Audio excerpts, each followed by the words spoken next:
दोस्तों नमस्कार। नेटजैक्स की इस वीडियो सीरीज में आपका स्वागत है। दोस्तों आज बात करेंगे चीन की। चीन दुनिया का एक ऐसा देश है जिस पर भरोसा नहीं किया जा सकता। जिसने उस पर भरोसा किया, जिससे दोस्ती की, उसी को हमेशा चीन ने उसी की पीठ में छुरा घोंपा है। चाहे वो 1959 में भारत का ही लें कि हिंदी चीनी भाई भाई का नारा हमने दिया और उसने हमें उसके बदले में 1962 का वॉर दिया, हमारे क्षेत्र पर कब्जा किया, आक्रमण किया। चाहे वो चीन को भारत ने हमेशा समर्थन दिया, चाहे वो संयुक्त राष्ट्र संघ हो, चाहे पीपल्स रिपब्लिक ऑफ चाइना को अलग देश की मान्यता दिलाने का रहा हो, भारत हमेशा चीन के प्रति मित्रतापूर्ण रहा है। लेकिन चीन ने हमेशा से भारत को धोखा दिया और आज फिर स्थिति यही है कि जब लद्दाख के गालवान घाटी में दोनों देशों की फौजें आमने सामने हैं, लेकिन चीन ये भूल जाता है कि भारत अब 1962 का भारत नहीं रहा। भारत अब पूरी तरह से तैयार सैन्य शक्ति है, क्षमता वाला देश है। बस भारत युद्ध नहीं चाहता, क्योंकि भारत ने दुनिया को युद्ध नहीं बुद्ध दिए हैं, शांति दी है। चीन में स्वयं बौद्ध धर्म भारत से गया है। चीन के फाहियान वैनसांग आए जिन्होंने यहाँ की प्राचीन परंपरा की सभ्यता का अभ्यास किया, यहाँ रहे और करीबी से जाना भारतीय संस्कृति को। तो ये दो महान और प्राचीन सभ्यताओं में टकराव जो राजनीतिक परिस्थितियों की वजह से हो रहा है, उसका तो आप विश्लेषण देखेंगे ही। कई सूचनाएं, जानकारियां आपके ध्यान में इस दौरान आएंगी, अखबारों के माध्यम से, अन्य प्रसार माध्यमों से। हम चाहते हैं कि चीन का एक ऐसा चरित्र आपके सामने रखें जो उसे बेनकाब कर देगा पूरे अंतर्राष्ट्रीय जगत में। दोस्तों ये है चीन की अपनी साम्राज्यवादी और विस्तारवादी नीति। वो कैसी है? चीन से लगे हुए चीन का आज लगभग दुनिया के 23 देशों से विवाद चल रहा है। सीमा विवाद देखें तो 14 से अधिक देशों से उसका सीधे सीधे सीमा विवाद भी चल रहा है। 22,000 किलोमीटर से ज़्यादा चीन का बॉर्डर जो है दक्षिण एशिया, मध्य एशिया, पूर्वी एशिया के कई देशों से लगता आया है। और इन सब को लेकर चीन का अपना अलग अलग दावा है। कुछ दावे तो बड़े हास्यास्पद हैं। प्रत्येक दावे में जाने से पहले एक एक बात आपको मैं बताता चलूं कि चीन इतिहास का दावा देता है कि 15वीं सेंचुरी में जैसे मेरा यहाँ पर कब्जा रहा है तो आज भी मेरा कब्जा रहेगा। अगर इन मापदंडों को अपनाया जाए तो आज तो अंतर्राष्ट्रीय जगत में अफरा तफरी मच जाएगी। ब्रिटेन का साम्राज्यवाद तो पूरी दुनिया में फैला था, तो क्या आज ब्रिटेन का हक पूरी दुनिया पर मान लिया जाए? तो ये ऐसी इमैच्योर बातें करके चीन दुनिया का ध्यान भटकाता है। हम चाहते हैं कि आपके सामने उन हर एक देशों की केस हिस्ट्री रखें जिनसे आज चीन का बॉर्डर डिस्प्यूट है। तो सबसे पहला हम मध्य एशिया से शुरू करते हैं। मध्य एशिया जिसका बड़ा भाग एक समय यूएसएसआर का सोवियत रशिया का हिस्सा था। सोवियत रशिया टूटने के बाद कॉमनवेल्थ ऑफ इंडिपेंडेंट स्टेट बना और ये जो मध्य एशिया के जो किर्गिस्तान, तुर्कमेनिस्तान, उज्बेकिस्तान जैसे देश बने, यहाँ अधिकांश इस्लाम को मानने वाली जनसंख्या है और एथनिक डाइवर्सिटी यहाँ पर बहुत अधिक है। उनका चाइना की एथनिसिटी से कोई मिलान नहीं। चाइना में धर्म का वहाँ से कोई मिलान नहीं। सिर्फ उग्गीर रीजन को छोड़ दें तो बाकी का चाइना से कोई कनेक्शन ही नहीं दिखेगा मध्य एशिया का। तो चीन फिर भी दावा करता आया है कि ताजिकिस्तान उसका है, क्योंकि 1644 से 1912 के बीच चीन के किंग राजवंश का यहाँ शासन रहा है, इसलिए वो उनका हुआ। ऐसे हास्यास्पद तर्क चीन देता है। किर्गिस्तान के विषय में कहता है कि 19वीं सदी में हमने इसे युद्ध में जीता था, इसलिए इस भूभाग पर हमारा अधिकार है। अफगानिस्तान से लगभग 92.45 किलोमीटर का बॉर्डर चीन का है और उसके बदख्शां नाम की जगह पर जो वाखन प्रांत का हिस्सा है अफगानिस्तान का, उस पर चीन हमेशा अपना अधिकार जताता रहा है। 1963 में दोनों देशों के बीच संधि वार्ता भी हुई, लेकिन चीन किसी भी प्रकार की संधि वार्ता को कभी सम्मान नहीं देता। ये परिलक्षित होता है कि 1962 में भी चीन ने वही किया था। भारत के साथ संधि वार्ता कई राउंड के हमारे साथ हो चुकी है, 2004 में हो चुकी है, लेकिन चीन कभी अपनी बात पर टिकता नहीं, वो सम्मान नहीं देता किसी संधि वार्ता को।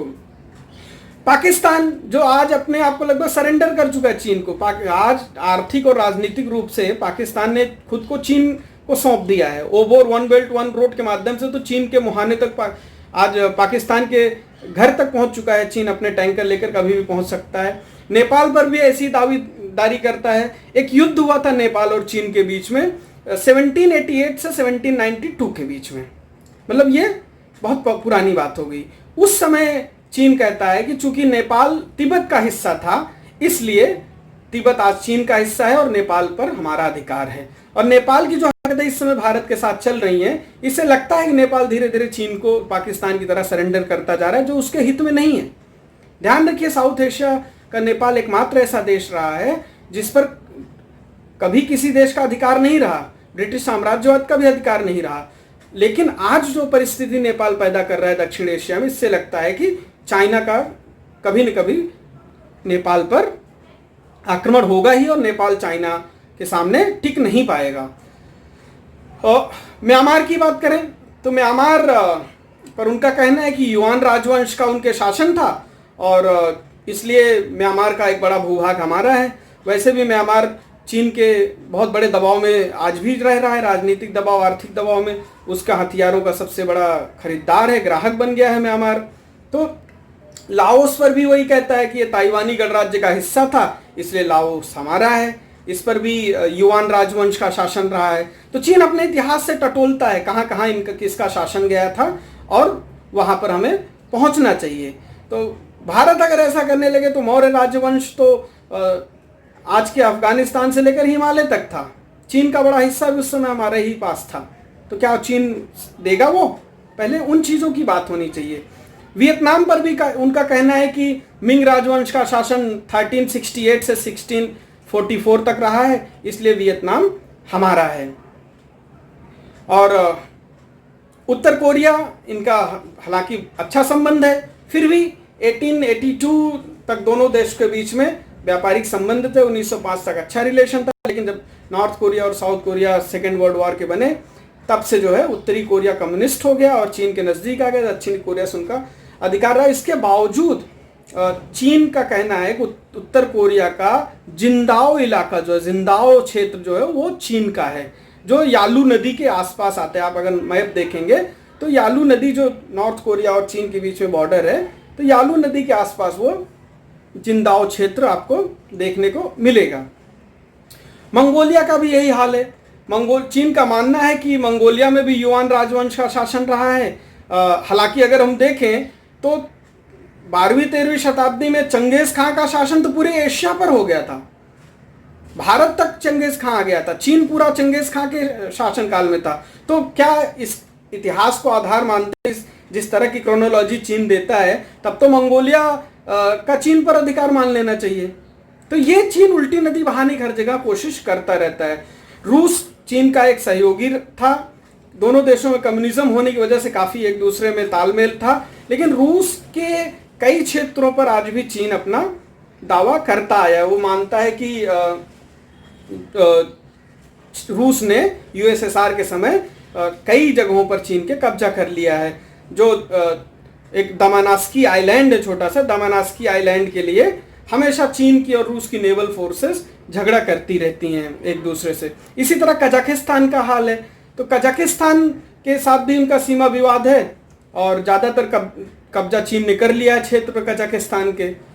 और अब चीन जो है साउथ ईस्ट एशिया में अपने आप को एक्सपैंड करना चाहता है, इसलिए वो कोरिया हो, जापान हो, फिलीपींस हो, कंबोडिया हो, इन सारे देशों पर अपना हक जता रहा है। इनके बॉर्डर पर हक जता रहा है, इनके तटीय समुद्री द्वीपों पर अपना हक जता रहा है और इनको अपना बताकर इन पर सैन्य कब्जा करने की फिराक में है।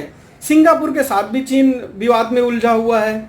सिंगापुर के समुद्री क्षेत्र को चीन अपना क्षेत्र बताता है, वहाँ सिंगापुर को मछली मारने नहीं देता, उस पर आपत्ति जताता है। तो ये एक उल्टी नदी बहाने वाली अधिकारवादी महत्वाकांक्षा चीन की आज वैसी ही हो गई जैसे ब्रिटेन की 17वीं 18वीं शताब्दी में फ्रांस, ब्रिटेन और स्पेन और पोर्चुगल की रही थी कॉलोनियलिज्म के टाइम पर। इसका परिणाम बहुत घातक हो सकता है। जापान का जो सेनकाकू आइलैंड है, जापान का उस पर अधिकार है, लेकिन चीन उस पर अपना अधिकार जताता है। चूंकि भारत जापान के नज़दीक आया है, भारत ऑस्ट्रेलिया के नज़दीक आया है, तो ये बात चीन को पच नहीं रही है कि ऑस्ट्रेलिया जापान मिलकर भारत को इसको चीन को समुद्री क्षेत्र में घेर सकते हैं। इसलिए चीन कहीं न कहीं दबाव वाली राजनीति कर रहा है और सेनकाकू पर बोलता है कि 1874 तक या चीन का एक पोर्ट हुआ करता था, इसलिए ये चीन के पास होना चाहिए। इस पोर्ट को 1900 में साइनो जापानीज वॉर में जापान ने जीत लिया था। और सेकेंड वर्ल्ड वॉर के टाइम पर कुछ समय तक यह यूनाइटेड स्टेट्स ऑफ अमेरिका का एक आइलैंड भी रह चुका था। तो सेनकाकू को लेकर काफ़ी झगड़े हैं अंतर्राष्ट्रीय स्तर पर। अब दूसरी समुद्री झगड़े देखें तो साउथ कोरिया का ईस्ट चाइनीज सी में लंबे समय से अपना कब्जा रहा है और इस पर चीन का कहना है कि पूरा दक्षिण कोरिया उसका अपना है। फिर वही ऐतिहासिक उल्टी गंगा बहाता है दक्षिण कोरिया के मामले में भी कि युआन राजवंश का यहाँ शासन रहा है। हांगकांग में तनाव जारी है। हांगकांग आज चीन के कब्जे में है। 1997 तक वो ब्रिटेन के कब्जे में था, अंतर्राष्ट्रीय कब्जे में था। जब उनके 150 साल के राज से मुक्त हुआ तो इसे एक स्वतंत्र प्रोविंस के रूप में रखा गया और इस शर्त पर हांगकांग को ब्रिटेन ने छोड़ा था कि एक व्यवस्था और दो तरह की शासन होगी। यहाँ पर एक देश और दो तरह की प्रथाएं और व्यवस्था होगी। हांगकांग को एक तरह से ऑटोनॉमस रीजन रखा जिससे वहाँ की अपनी जो एक आर्थिक महत्व था हांगकांग का वो कम ना हो। और 2047 तक हांगकांग में ये व्यवस्था चलेगी, एक देश दो व्यवस्था, मतलब हांगकांग ऑटोनॉमस रहेगा। लेकिन चीन लगातार वहाँ घुसता जा रहा है, लगातार हांगकांग में अपना कब्जा जमाता जा रहा है। और पिछले दो तीन साल से हांगकांग में हम देख रहे हैं नागरिक आंदोलन, एक सिविल वॉर जैसी स्थिति चीन में बनी है। ताइवान देखें तो पूर्वी एशिया का यह एक देश है और छोटे छोटे आइलैंड से मिलकर बना हुआ है। तो चीन का कहना है कि 1949 में चीन में जब गृह युद्ध हुआ, कम्युनिस्ट शासन आया, तो ताइवान चीन से अलग हो गया। इसके पहले चीन जो है उनका हिस्सा था। और सैन फ्रांसिस्को ट्रीटी जो हुई 1951 में, इसके अंतर्गत जापान ने ताइवान से अपने सारे अधिकारों की समाप्ति की घोषणा कर दी, मतलब ताइवान को स्वतंत्र घोषित कर दिया, उसके अधिकार क्षेत्रों से अपनी सेनाएं हटा ली। इस तरह से जापान ताइवान से बाहर गया। किंतु चीन कहता है कि ताइपेई में चीन जापान की संधि वार्ता हुई थी और हमारा उस पर नियंत्रण वहाँ से माना जाए।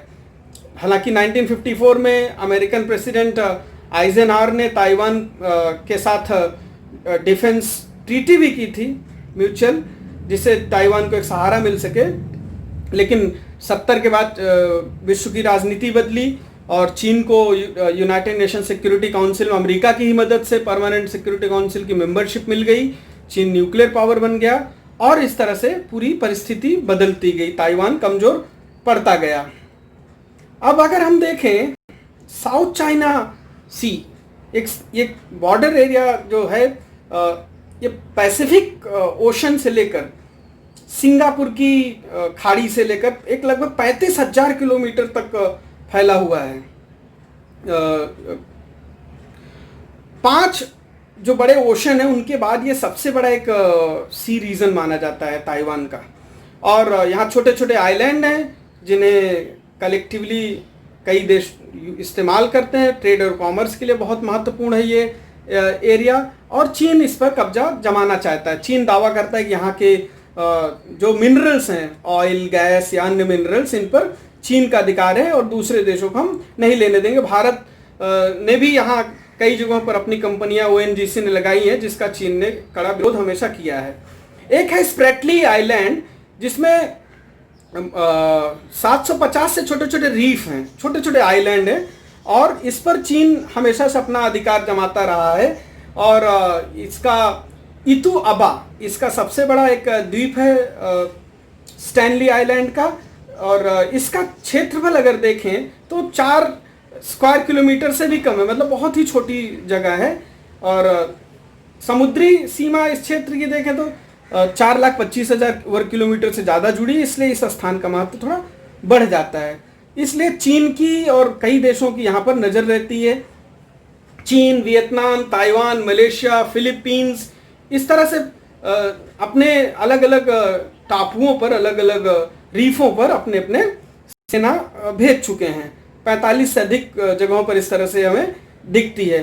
ब्रुनोई ने भी यहाँ अपनी सेना भेजी है। ब्रुनोई इसके बड़े क्षेत्र पर अपना अधिकार रखता है स्प्रेटली आइलैंड के, और उसको एक्सक्लूसिव अपना इकोनॉमिक जोन भी डिक्लेयर कर चुका है। ब्रुनोई में राजवंश है जिसको सऊदी अरेबिया से बड़ी सहायता मिलती है।